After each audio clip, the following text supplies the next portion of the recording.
ئێمە وەکو منداڵی بناری قەندیل گوندی ئاڵێڕەش پشتگیری خۆمان بۆ تەباهی منداڵی ئەوڕۆ لەسەر ژیان و داهاتوویوان مەترسی هەیە.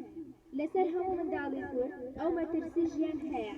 هەموو ڕۆژێ ئێمە کاتێک تەماشا دەکەین لە ڕۆژئاوای کوردستان، لە ڕۆژهەڵاتی کوردستان، لە باکووری کوردستان، لە باشووری کوردستان منداڵان دێنە کوشتن و دێنە قەتڵکردن و بە تەمەنی گچکە دەدرێن بە شوور.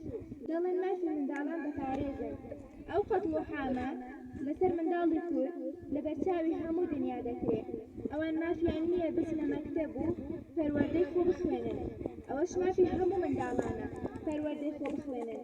بەتایبەت لە شەهبا و گەلێک شوێن لە لای دەوڵەتی تورک هاتنە داگیرکردن. ئێستا منداڵان مافی پەروەردەکردنیان نەماوە. ئەو هۆشمەندیەش منداڵان بۆ خۆش مەترسی لەسەر خۆ دەبینن.